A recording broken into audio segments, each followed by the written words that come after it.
E pra miq të pas mëngjesit, vazhdoni dhe më tutje me emisionin ton. Tani u kthyem me rubrikën e radhës, që e theksova më herët, është rubrika më kulminante gjatë gjithë emisionit, apo njëkohësisht dhe rubrika më dashur për të gjithë ju. Tema që do flasim sot, pasi që vazhdojmë të jemi në muajin e bekuar të Ramazanit, do të flasim për një temë fetare me titull pra roli i adhurimeve në jetën e njeriut. Se si ndikojnë këto adhurime dhe cila është urtësia e këtyre, edhe njëkohësisht për më në detaje do të flasim me një profesionist të këtij drejtimi, pra kush më mirë se sa një profesionist i këtij drejtimi mund të na elaboroj këtë çështje. Është privilegj dhe kënaqësi që sot të kemi në emision teologun Omer Dauti. Përshëndetje, mirë se erdhët. Mirë se u gjeta dhe faleminderit për ftesën që na e bët.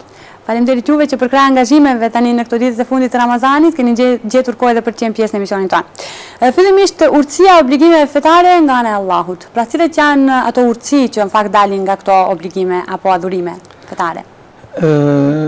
Fillimisht falenderojmë Allahun xhaleshanuhu për jetën që na e ka dhënë, shëndetin që na e ka dhënë dhe të mirat e shumta që ne i posedojmë në jetën tonë. Falenderojmë Allahun që na e mundsoi të jemi pjesë e këtij programi dhe në formën më të mirë, pasi që jemi në ditën e fundit të muajit të Ramazanit, përcjellim Ramazanin me një program fetar që nevoja tek shikuesit dhe tek popullata e jonë është shumë e madhe. Salavatet dhe përshëndetjet tona ja dërgojmë njeriut që më së shumti e duam në jetën tonë, njeriut më të dashur të Zotit, krijesës më të bukur që e ka parë toka dhe qielli, Muhammed Mustafa sallallahu alaihi wasallam, familjes së tij, shokëve të tij dhe të gjithë atyre që e ndjekin dhe e pasojnë rrugën e pejgamberit alaihi salam deri në ditën e gjykimit. Me lutjen që Allahu xhaleshanuhu të na mundsoj që edhe ne të jemi nga njerëzit që ndjekim shembullin e Muhamedit alayhis salam. Fillojmë me përgjigjen e pyetjes tuaj. Allahu xhaleshanuhu fillimisht duhet dihet nga të gjithë nese me urdhërimin e obligimeve fetare, siç është prej tek namazi atje deri tek haxhi, nuk ka dashur Allahu që ne vetë na lodh dhe si pasojë e lodhjes që ne do të bëjmë diçka për Zotin, kjo do të bëjë që Allahu xhaleshanuhu të shtohet fuqia ose të shtohet madhështia ose të ketë më shumë emër Allahu. Të gjitha këta domethënë nuk kanë të bëjnë me obligimet fetare me të cilat Zoti neve na ka obliguar. Porse nga ne obligimet fetare duhet të kuptohen si një mundësi shumë e madhe nga ana e Allahu xhaleshanuhu që nëpërmjet kryerjes së obligimeve fetare ne të përfitojmë të mirat të shumta në këtë botë fillimisht dhe të mirat e shumta do të jenë ditën kur do dalëm para Allahut xhaleshanuhu. Në këtë kontekst mund të themi edhe atë se në qoftë se të gjithë krijesat nga pejgamberi i parë dhe deri tek njeriu i fundit nuk do t'i bënin mëkat Zotit, por do t'i krinin në përpikshmëri të gjitha obligimet fetare dhe do t'ishin të saktë në kryerjen e tyre, të gjitha këto nuk do t'i jashtonin forcën dhe fuqinë e Allahut. Por edhe e kundërta e kësaj, në qoftë se nga njeriu i parë dhe deri tek njeriu i fundit, askush nuk do të ishte bindur Zotit, do t'ja kishin kthyer të gjithë shpinën Zotit dhe askush nuk do të krijente asnjë obligim fetar. Kjo përsëri nuk do t'ja dobësonte fuqinë Zotit, nga se Allahu nuk ka nevojë për ibadetet tona.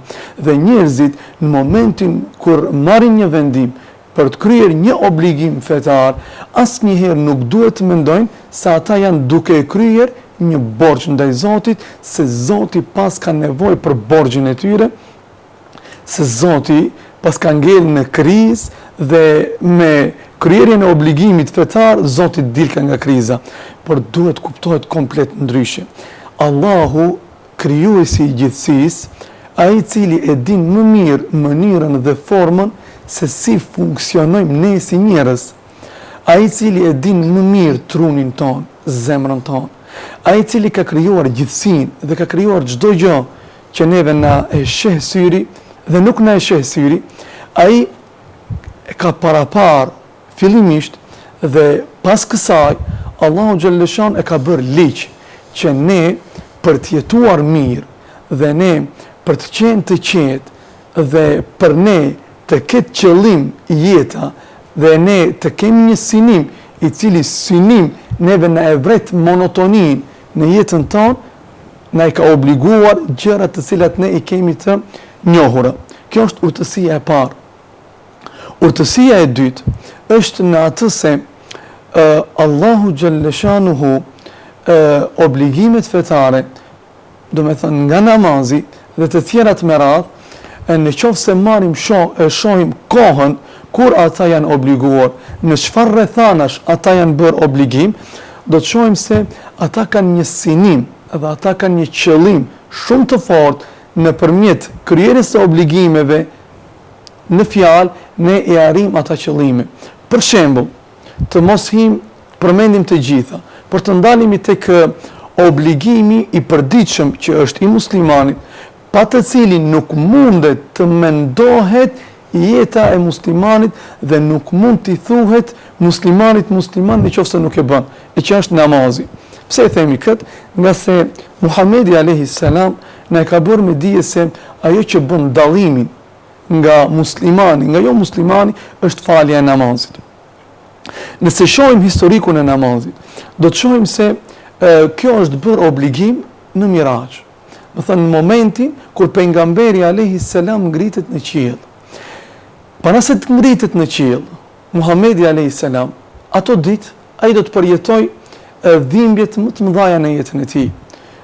Do të quhet viti i dëshpërimit, për shkakun se pejgamberit alayhi salam do t'i vdesin, do të ndahen nga jeta dy krahët e fortë të tij, të them kështu, xhaxhai i tij që e përkrahte shumë pejgamberin alayhi salam dhe gruaja e tij, njëkohësisht besimtarja e parë që nuk ishte vetëm një grua për Muhamedin alayhi salam, por ishte edhe një përkrahëse shumë e fortë që i ndihmonte shumë pejgamberit alayhi salam.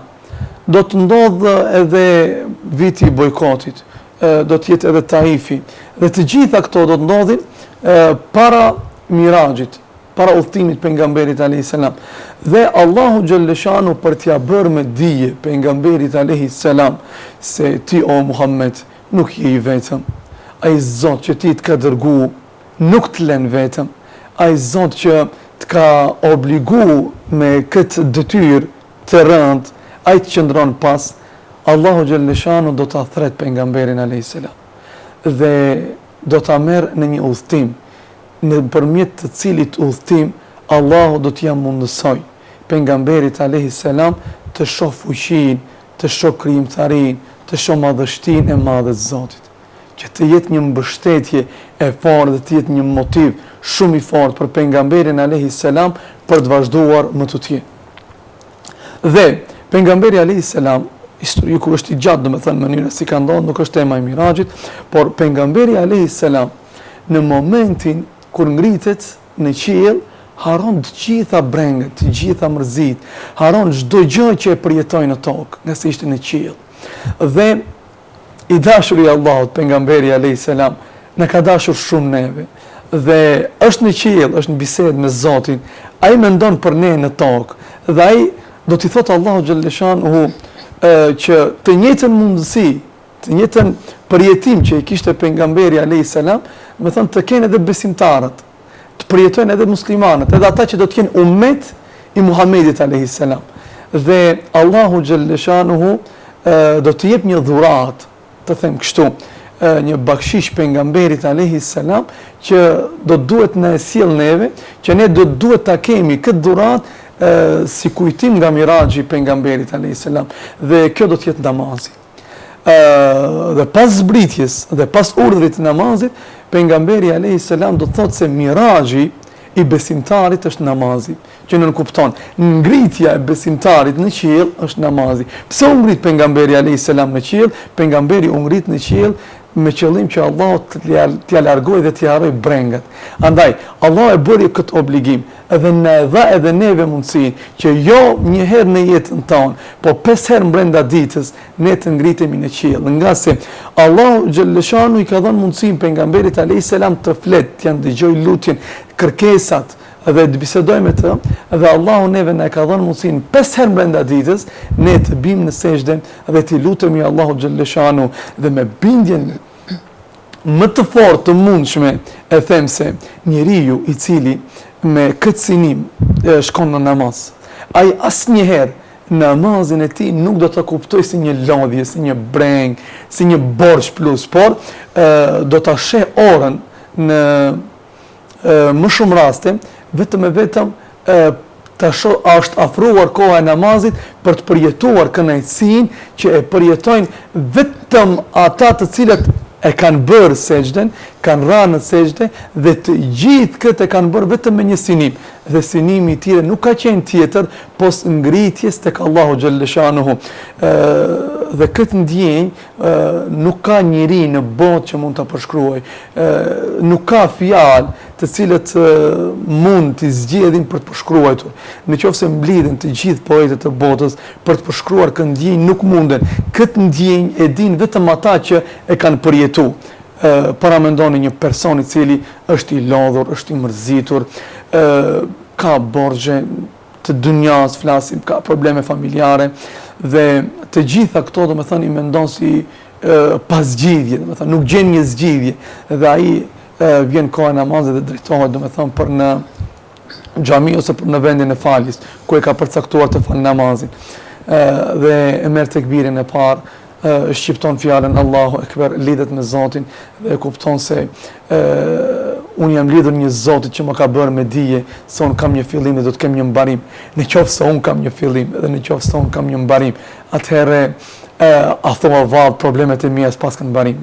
A thua vallë ki halli im s'pas kanë mbarim. Pas kanë mbarim dielli, hëna, jeta, gjithësia ka mbarim, s'pas kanë mbarim ki problemi im. Me thënë në mënyrë direkte ndjen qetësinë dhe ndjen fladin që e përjeton besimtari nga imani i tij në momentin kur e fal namazin. Andaj Allahu Gjellëshanuhu dëshiroj që ne të mos jemi të brengosur, të mos jemi të lodhur, dëshiroj që ne të pastrohemi nga të gjitha brenget nëpërmjet faljes së namazit. Pastaj neve jemi njerëz dhe ne gabojmë, nuk ka krijesë në tokë që nuk gabon dhe këtë të gjithë e di, por një prej të këqijave që e kanë gabimet, mëkatet, gjunahet është edhe ajo se ata e ngurtësojnë zemrën, e lodhin trunin.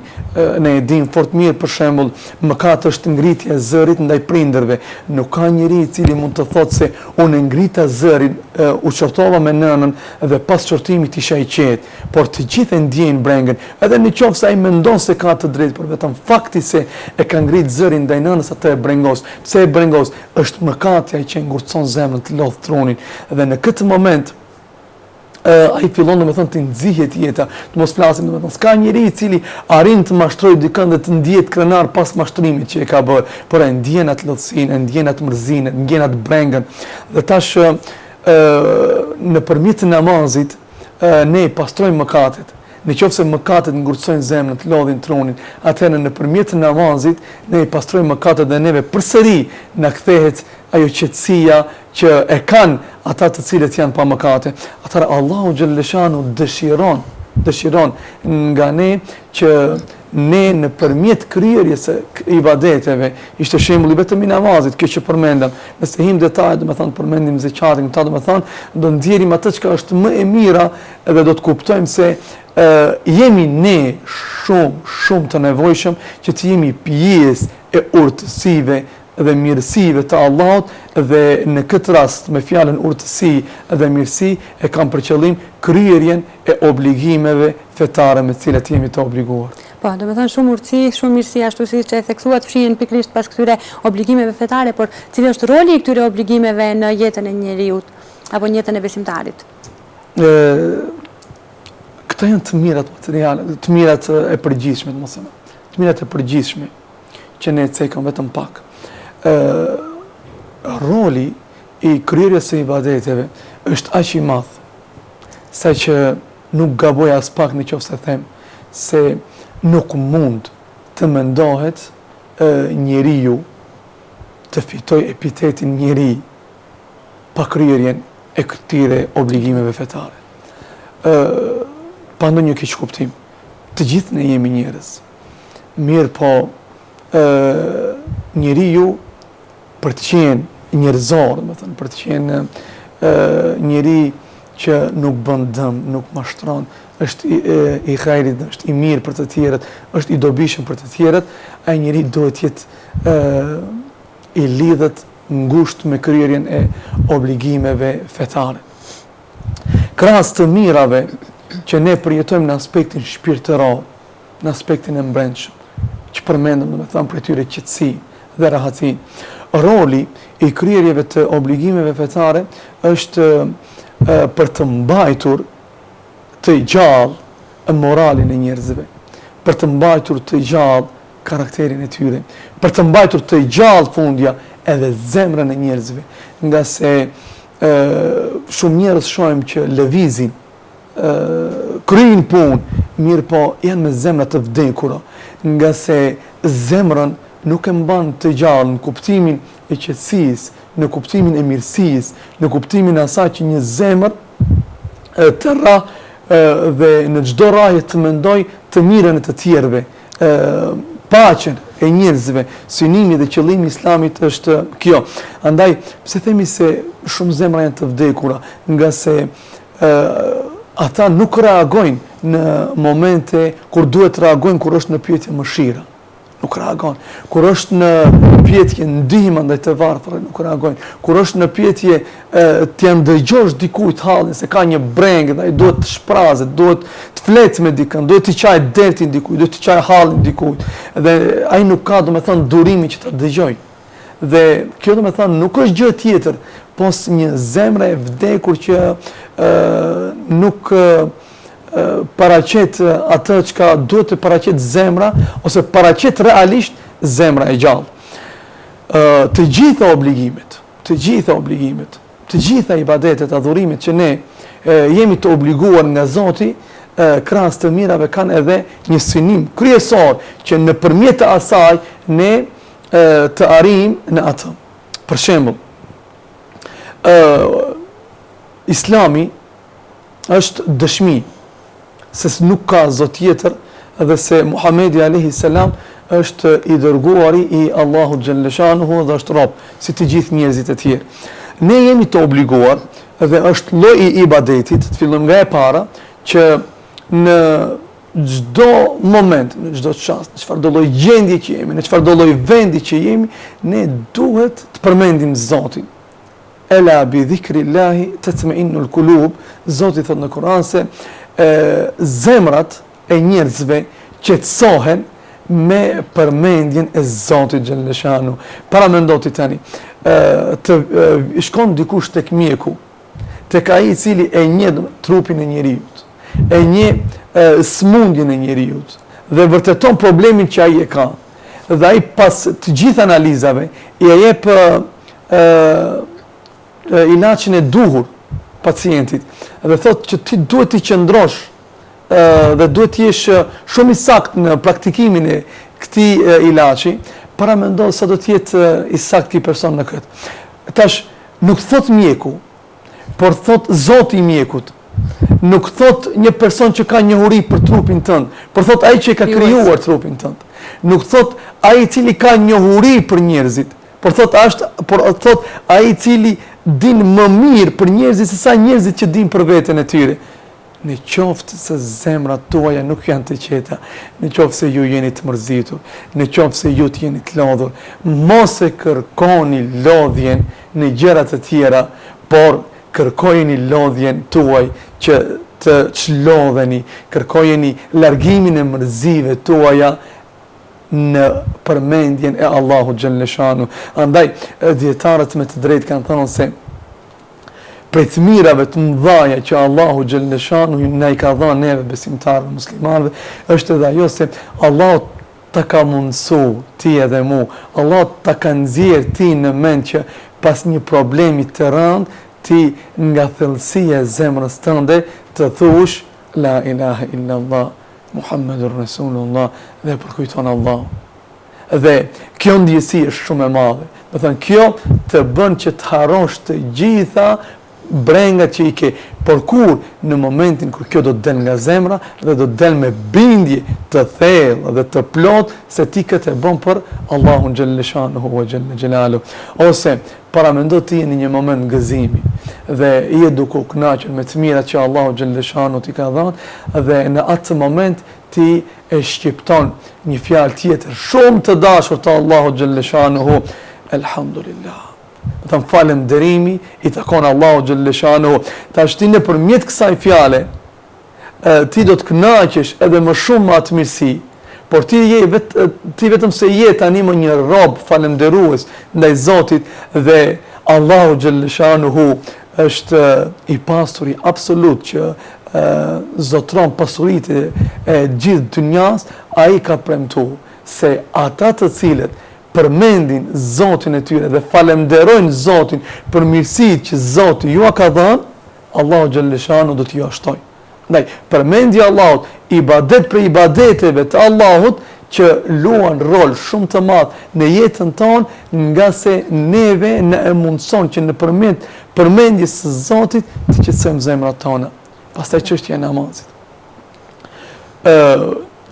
Roli i namazit në jetën e besimtarit, roli i ibadetit në jetën e besimtarit, roli i agjërimit në jetën e besimtarit, i zeqatit, i haxhit, i sadakas, me thënë të gjitha këto janë tema në vete, por nuk duhet zgjerohen, por edhe pa e përmendur as pak nuk bën. Namazi, shkurt, Allahu xhelle shanuhu thot, e kimi sala, faleni namazin në njerëz. Por është shumë interesant çështja e Kuranit.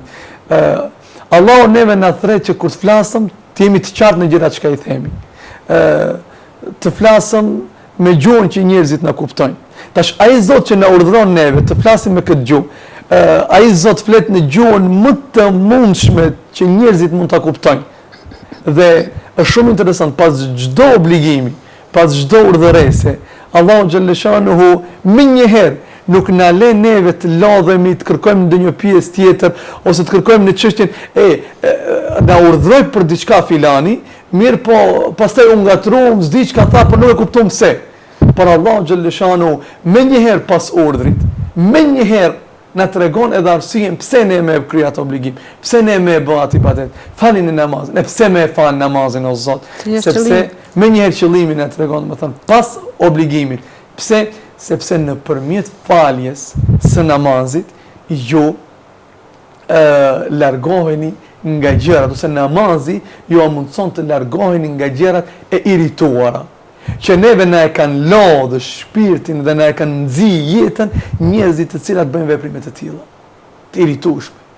Dhe nga gjërat e irrituara, dhe nëpërmjet namazit ju arrini grada të larta të moralit dhe të sjelljeve tuaja në jetën tuaj. Nga çdo gjë e keqe, namazi ju largon.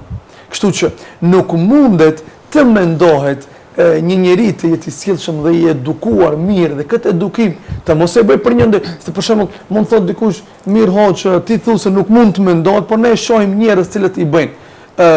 Ne kemi fjalën për njerëz të cilët të bëjnë një ndihmë, të zgjatin dorën dhe sillen mirë me ti, dhe këtë nuk e bëjmë për ndonjë interes. Unë duhet sillen mirë me dikën por kam një interes caktuar, se këtë kam mik, këtë kam drejtor, këtë kam kështu, dhe unë s'kam çfarë të bëj.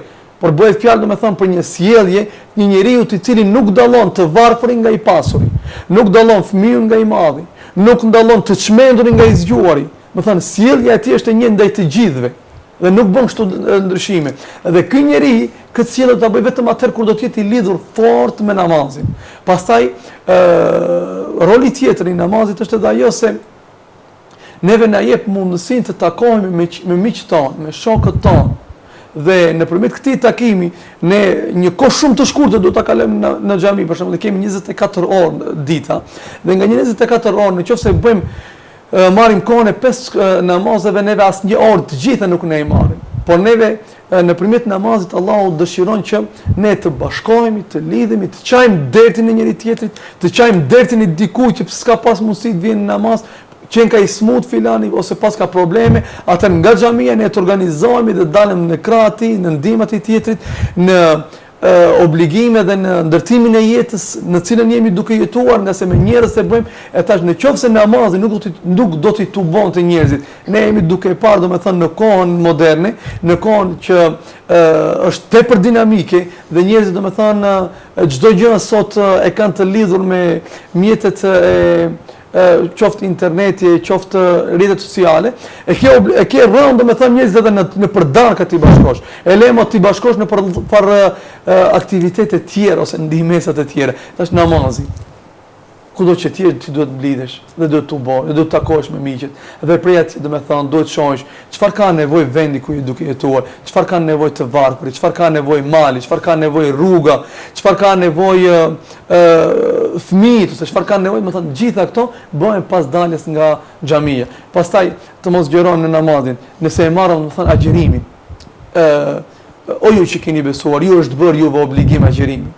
Ajeti që më shumë të kemi dëgjuar gjatë muajit të Ramazanit.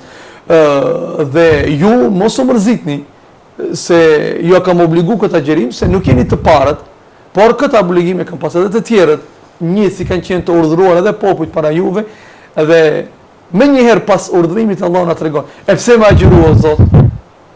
Që nëpërmjet agjerimit ju të arrini gradën e devotshmërisë. Çka është devotshmëria? Devotshmëria është e largimi, domethënë një prej definimeve të devotshmërisë është e largimi nga çdo gjë që Allahu xhalleshanu na e ka ndaluar, dhe kryerja e çdo gjëje që Allahu xhalleshanu neve na ka urdhëruar që ta kryejmë. Tash kur e arrim këtë, si e arrim këtë? Këtë arrim nëpërmjet agjerimit të muajit të Ramazanit. Por tash është devotshmëria, por të mirat dhe roli i agjerimit në jetën e besimtarit. Allahu xhalleshanuhu lëshon bereqet dhe të mira të shumta në momentin kur njerëzit janë të tubuar në një sofë. E dimni, jemi dëshmitar të gjithë të familjeve tona se sa ka problem nëna të tuboj fëmijët në një sofë. Pikrisht. Më thënë, unë mbrëm, më thënë, ishte edhe sifiri i fundi dhe mendoja në vete për njerëzve që ndoshta më shumë mërzitin janë nënat për shkuarjen e muajit të Ramazanit, për shkakun se ata para mendos sa lodhen, djersojnë, pa janë agjerueshëm, për kundër gjithë kësaj, ata ishin se janë të buzëqeshura dhe nuk ndjejnë lodhje. E dim sepse ja kënaq syrin e saj dhe zemrën, fotografia që ishte se krejt fëmijët i ka të tubuar në një vend. E tash Ramazani neve na mëson këtë. Dhe ky është roli i Ramazanit, që neve të na tubojnë në një vend. Pastaj na mëson kohën. Ne e dim se besimtari duhet të jetojë dhe duhet ta ketë kohën në kontroll. Jo kontroll, të jetoj pa kontroll në kohë. Kur han bukën muslimani, kur ti hart. Kur e len bukën, kur nuk i hart. Kur zgjohem, kur s'më flihet më, po kur bjen flesh, kur bjen gjumi, këto janë gabim.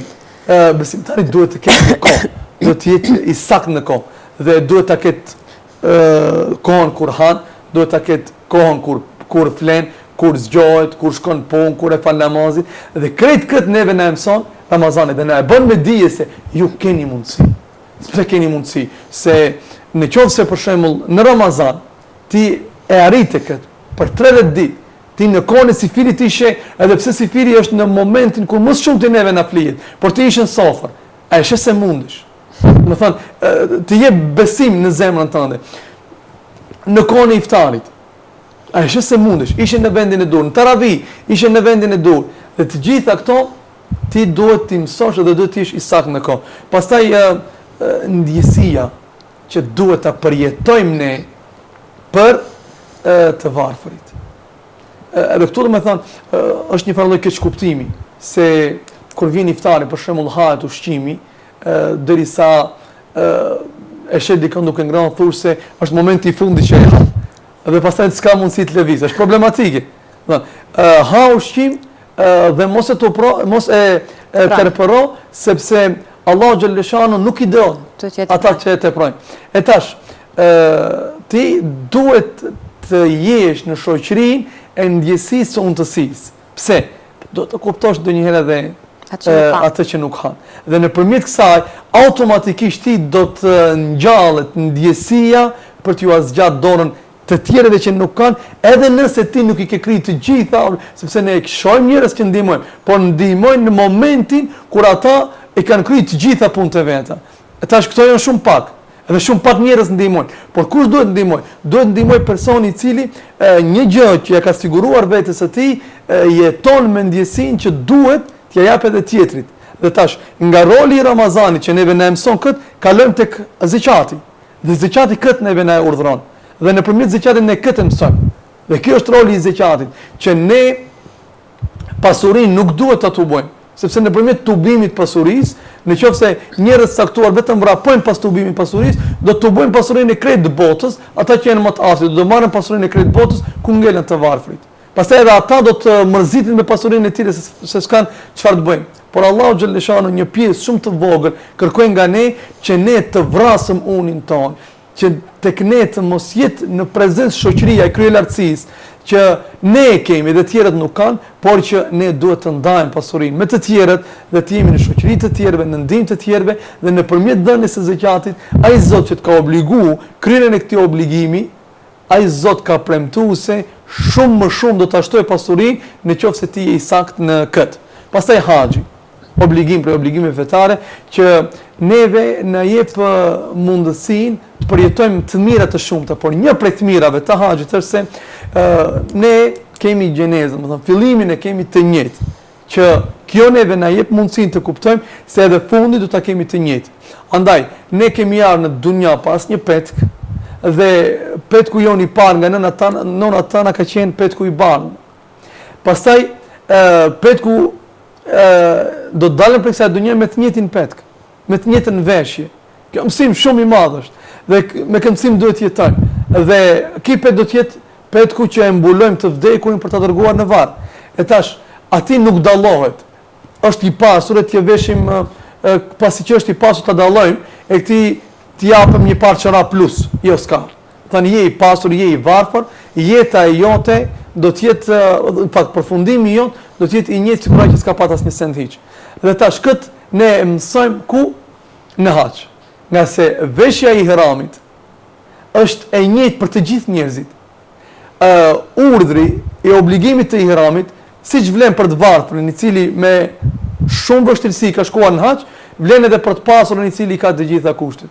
Dhe të gjitha obligimet do t'i bëjnë njëjtë në të njëjtin vend, me të njëjtin petk, me të njëjtin qëllim, dhe kjo të jep të kuptosh se para Allahu xhaleshanuhu do të jemi të njëjtë dhe kjo të edukon shumë në jetën tënde që je duke jetuar në këtë dunjë. Po, kur përmendëm ato të cilët kanë nevojë, unë besoj që në këtë Ramazan sa të pak kemi solidarizuar edhe me to, uroj që më tepër Zoti edhe atyre që ndihmojnë, njëkohësisht edhe kur përmendëm punën e nënave, gjithashtu urojmë që të shpërblehen të gjithë nënat, të gjithë motrat, femrat tona, për mundin që kanë dhënë gjatë këtij muaji të bekuar të Ramazanit, sepse për kohë punëve, aktiviteteve të përditshme, ato duhet edhe të ruajnë edhe kohën e syfyrit edhe të iftarit, edhe të përgatisin ushqime për familjen.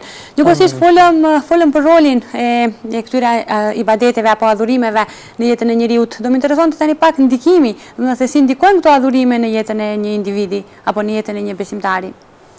Po ne ndikimi i adhurimeve, i ibadeteve në jetën e besimtarit, do të thonë pak përmendëm se ja mundsojnë, do të thonë njeriut që të jetë më i saktë në jetën me gjërat, me njerëzit të cilët i rrethojnë. Për shembull, ndikimi i namazit tek muslimani është aq i madh sa që njeriu që fal namaz ai nuk ka mundësi të jetë në shoqërinë e kryelartësisë, sepse ai e përul kokën para Allahu xhaleshanuhu ve xhalla xhelalu dhe ai është në saf me njerëzit e tjerë të cilët mund të jenë më të dobët se ai në aspektin fizik, mund të jenë më të dobët se ai në aspektin material, mirë po ka mundësi do të thonë që ai më i dobët këtë ardh para në xhami, ai del para kim falet mas dhe këtij do të thonë që e lufton kryelartësinë nëpërmjet këtij veprimi dhe është një mundësi shumë e mirë për të largohet nga ky ves.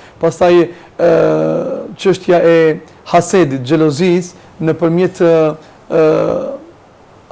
në këtij agjerimit, për shembull, dhe zeqatit. Pse? Se ti nuk mendon më vetëm për veten tënde, por mendon edhe për të tjerët dhe kështu ti e vret xhelozin pse të tjerët të kenë. Më thonë, ti përgatitesh nëpërmjet këtij ibadeti, ti përgatitesh që të jesh një person shumë i mirë që me të tjerët të jesh ashtu siç kërkon prej teje Zoti. Dhe nga ne Zoti nuk kërkon të jemi ndryshe, përpos se të jemi të mirë me të tjerët. Në këtë pyetje do doja të përmendi një hadith madhështor të pejgamberit alayhi salam, të cilin hadith duhet çdo njeri që e din në çdo neje, në çdo qendrim ta përmend. Është pyet pejgamberi alayhi salatu wassalam dhe i ka thënë, në fakt pejgamberi pyet sahabët i thotë, kush mendoni se është njeriu më i mirë tek Zoti? Ata kanë dhënë mendime të ndryshme, shokët e pejgamberit alayhi salam. Në fund pejgamberi alayhi salam jep një përgjigje tjetër nga ajo çfarë thanë shokët e tij. Tha se njeriu më i mirë është ai njeriu i cili është më i mirë me njerëzit, më i dobishmi për njerëzit. Dhe dobia e njeriu ndaj njerëzve të tjerë mendohet dhe mund të jetë vetëm atëherë kur njeriu është indikuar nga kryerja e obligimeve fetare, sepse ai të gjitha këto i bën me një synim dhe me një qëllim. Ai besimtari nuk bën mirë që t'i bëhet mirë. Besimtari nuk jep që t'i jepet. Besimtari nuk ndihmon që t'i ndihmohet, por ai ndihmon dhe nuk don të ndihmë për ndihmën që ka dhënë. I jep dhe nuk mendon për atë sa do t'ia kthejnë njerëzit atë çfarë ka. Ai jep dhe shpërblimin e pret vetëm nga Zoti. Dhe ai kur bën mirë këtë dunjë, ai ka një synim që sa më shumë mirë të bëj, dhe sa më shumë në gradë të larta të ngritet tek Zoti. Do thënë, është një farë lloj gare tek besimtarët që ata duhet të vrapojnë se cili do të jetë më i mirë tek Zoti. Dhe kjo ndikimi më i madh që tek ne duhet të vrapojmë se cili të shohim filani të mos ma shkojmë mu në punë të mira. Në qoftë se ai fal 5 kohë në xhami, unë do të mundohem me thënë që ta tejkaloj atij me sadaka. Por në qoftë se jepet e sadaka, unë do të mundohem që tejkaloj atij me një veprim tjetër. Në një farë lloj gare, dhe kjo vetëm se mirësi, paqë dhe të mira neve na sill në këtë dunjë. Pastaj pejgamberi vazhdon dhe i pyet, e çka mendoni ju se cila është puna më e dobishme tek Zoti? Përsëri sahabët, shokët e pejgamberit dhanë mendime të ndryshme. Pejgamberi alayhis salam në fund tha se puna më e dobishme tek Zoti, që më shumë të Zoti e don, është të mbjellësh qetësinë në zemrat e njerëzve. E tash, paramendon njerëzit që bëjnë gara në këtë drejtim. Kërkojnë njerëz që kanë halle, që kanë telashe, që kanë probleme, vetëm e vetëm që t'ju zgjidhin problemet. Nëse të gjithë besimtarët jetojnë me këtë ndjesi dhe vrapojnë pas kësaj, nuk do të kishte ngelur njeri i cili do të kishte qeni i mërzitur ose në hall ose me probleme, të gjithë do të jetonin në paqë. Edhe qëllimi i Islamit është pikërisht domethënë sjellja e paqes dhe rehatisë në tokën në cilën jemi duke jetuar. Po, gjatë gjithë bisedës tonë biseduam për kryerjen e obligimeve fetare, për kryerjen e adhurimeve ndaj Zotit. Të pyetja ime tani radhës është pak sa më provokative, por si mund të mendoj një besimtar me emrin musliman, nëse ai nuk i kryen këto obligime fetare? Të mos kështë thënë ti provokative, do të kështë thënë unë që u bë kjo pyetje provokative, për shkakun se është rënd pak të flitet në këtë drejtim, se ne nuk dëshirojmë të mërzisim njerëz, nuk dëshirojmë që të ofendojmë njerëz, nuk dëshirojmë që t'ju humbim shpresat njerëzve. Për shembull, ti dëshiron diçka tjetër të thush, ka mundësi që të kuptohet ndryshe diçka tjetër. Për këtë shkak, unë them se neve na kanë dëmtuar imazhin e Islamit në përgjithësi njerëzit që përmendet ti. Për shembull, ai del dhe thotë se unë jam musliman.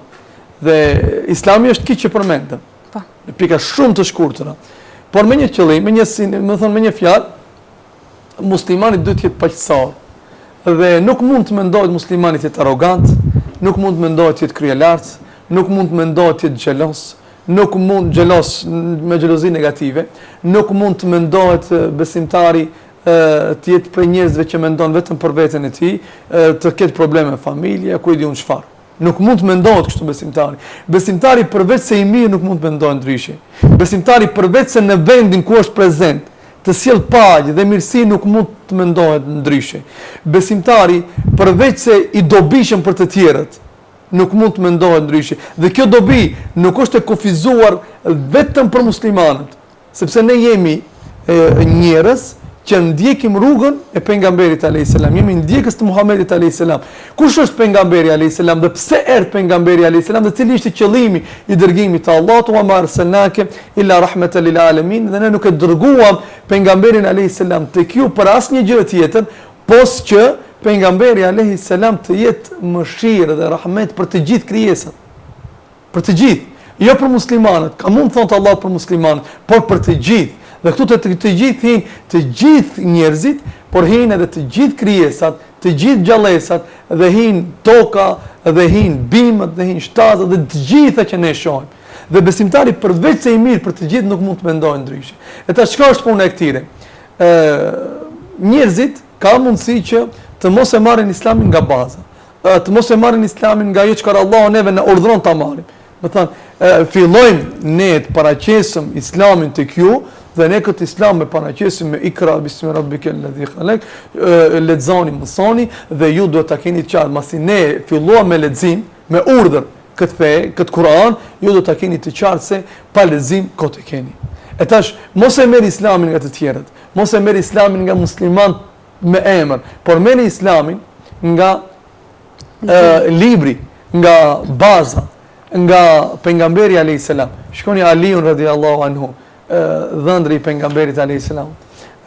Sa mirë shpjegon këtë. Thot, mos e diagnostikoni të vërtetën me njerëzit, por njerëzit në sa e të asaj se sa janë më afër të vërtetës. Do thonë, ju mos e gjikoni islamin në bazë të njerëzve, ose në bazë të udhëheqësve, hoxhës, filanit, fistekit. Jo, ti islamin gjikoje në bazë të asaj që Allah e ka zbrit, dhe gjykimi jot letet në Kur'an dhe në sunetin e pejgamberit alayhis salam. E tash, besimtari e muslimani i cili nuk i kryen këto obligime fetare, ai inshallah Allahu ja fal xhenetin. Inshallah do të jetë prej banorëve të xhenetit për faktin se ai ka besuar në Zot. Se kemi njerëz që janë shumë të vendosur në besimin në Zot, mirë por nuk i kryen obligimet fetare, nuk i kryen urdhat fetare. Ai ka shumë të vështirë, ai ka shumë të rëndë të jetë i mirë, të jetë i sjellshëm. Ai ka shumë të rëndë të ruaj moralin, karakterin, sjelljen e tij, gjërat që i përmendëm që na i sillin këto obligime fetare. Dhe ka mundësi domethënë që njeriu të humbe dhe imanin gradualisht, të humbe dhe të fillojë të dyshojë tek Zoti nëse qëndron larg nga të gjitha këto. Pse? Sepse njeriu është ashtu siç vepron, ashtu siç mendon. Nëse insiston për të mirë, do të jepet mundësia të bëjë mirë, por nëse nuk i kushton rëndësi, gradualisht domethënë do të largohet komplet nga e mira dhe do të merret me punë tjera, se do ta mbush kohën me diçka, nëse koha nuk mbushet me të mirë, do të mbushet me të keq. Andaj çfarë themi për muslimanin i cili thotë se jam musliman dhe nuk e fal namazin? Tash ne duhet jemi më të përmbajtur. Por kjo përmbajtja jona është e drejtë, nuk është e drejtë, kjo është diçka tjetër. Se duke qenë më të përmbajtur, dikush mund të keq kuptojë dhe të thotë se ka mundësi të jetë musliman edhe pa namaz. Po pse të mos godasim drejt? Pse të mos flasim drejt? Po çka do të flasim drejt? E drejta jonë është se këto xhamia që i kemi, qoftë në qytet, qoftë në fshat, asnjëherë nuk do të mjaftonin në asnjë namaz për kushtet e të gjithë muslimanëve që janë në vendin tonë. Por cili është realiteti? Mirë, alhamdulillah, në Ramazan xhamiat frymojnë ndryshe, ka pak më shumë xhamat. Por nëse marrim domethënë gjendjen e muslimanëve jashtë Ramazanit dhe të bëjmë vizitë xhamiat e muslimanëve në vendet tona në namazin e sabat. Një fshat për shembull i ka mbi 1000 shtëpi dhe ti gjen xhami 10 persona. Dhe pastaj lodhemi. Na shkon krejt jeta. Krejt jeta na shkon duke biseduar për gjetur ku është faji, ku është problemi, pse ne jemi kështu, pse ne jemi ashtu, pse ne kemi probleme, pse s'kemi qetësi, pse s'kemi rahatsí.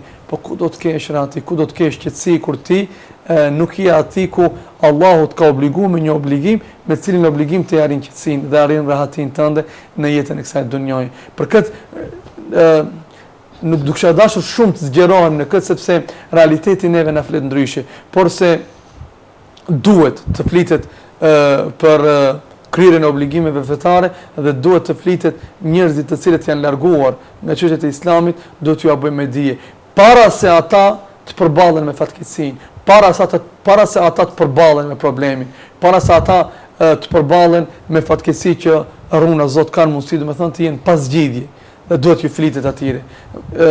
Faleni namazin, krije e përmende Zotin, mos e haro Zotin, edukoj fëmijët. Edhe edukimi i fëmijëve është ibadet për ibadeteve të Islamit. Duhet ju flitet njerëzve në këtë drejtim se nëse ai nuk e kryen këtë, nuk i edukon fëmijët, ai do të përballet me telashe të shumta dhe me probleme të mëdha pasi që të rriten fëmijët. Pastaj kur të ndodh problemi, ka mbaruar çështja. Nëse fëmijës nuk ja mëson prej herët çështjen e edukimit, nëse nuk e merr baba fëmijën me shku në xhami. Ai fëmijë kur dhe ku do ta mësoj se duhet të jetë i sjellshëm me prindrit. Pastaj nëse fëmijë nuk i sheh prindrit, si janë aty ku duhet të jenë. Për shembull, nëse nuk e sheh baba nënën, në fakt, nëse nuk e sheh fëmia baban dhe nënën duke fal namaz. Kur do ta kuptoj ai se duhet? Po çka? Fëmijë musliman, nëna muslimane, baba musliman. Krejt në rregull. Dhe ata asnjë obligim fetar, shajnë, ofendojnë, përgojojnë, thashë theme, kryo lartësi, fëmijës tënd me gjitha këto vese që i ka mësuar prej sjelljes tënde, ti do t'ia shohësh sherrin. Pikrisht. Fillimisht. Dhe pastaj kur do të vijë momenti, djali im, mos u trego kri larg ndaj babës ti. Ai s'ta ndëgjon kët. Pse s'ta ndëgjon? Sepse fëmiu nuk kupton shumë atë çfarë i thu. Fëmiu sheh atë çfarë ti bën. Andaj mundohet të jesh i saktë në kryerjen e obligimeve fetare, mbaron çështja jote. Por nuk i kryve këto obligime fetare. Islami mund të jetë vetëm tek këta njerëz si një barë e rëndë, e cila barë e lodh atë, e mërzit atë, i sjell probleme ndoshta, por ai mbar të gjitha ata, por nuk e din peshën asaj çfarë mbart dhe nuk jo sheh asnjë gjë të mirë dhe asnjë përfitim nuk ka nga gjërat që ai mbart. Kjo domethënë është e keqe. Dhe më të keqe, më të madhe se kjo domethënë nga aspekti i të keqes nuk besoj që ka. Po. Dhe me këtë mesazh domethënë do e përmbyllim edhe intervistën e sotshme. Nuk besoj që do kishte porosi më të mirë për të përmbyllur këtë bisedë, të shpërblyer qofshi për mundin, për kohën që ndahet dhe njëkohësisht për ligjëratën apo për bisedën kaq të këndshme. Shpresoj shumë që të ketë ndikuar tek shikuesit, tek masa dhe shpresoj që të kenë marrë porosinë apo mesazhin e kësaj bisede. Faleminderit edhe një herë. Faleminderit edhe një herë edhe juve që në edhat mundësin të drejtojemi shikuesve tuaj në këtë program me fjalë të Zotit, duke shpresuar në shpërblimet e Allahu xhallal shanuhu dhe duke shpresuar në atë se kanë zënë vend këto këshilla në qoftë se në fakt kanë qenë të sinqerta dhe kanë qenë nga zemra edhe shpresojmë se kanë zënë vend në zemrat e njerëzve.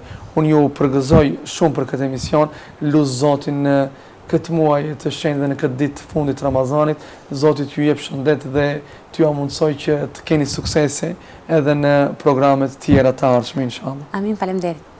Pra nderuar, ka qenë kjo pjesa me të ftuarin për ditën e sotme, ndërkaq që vazhdoni dhe më tutje me emisionin e Pas Mëngjesit.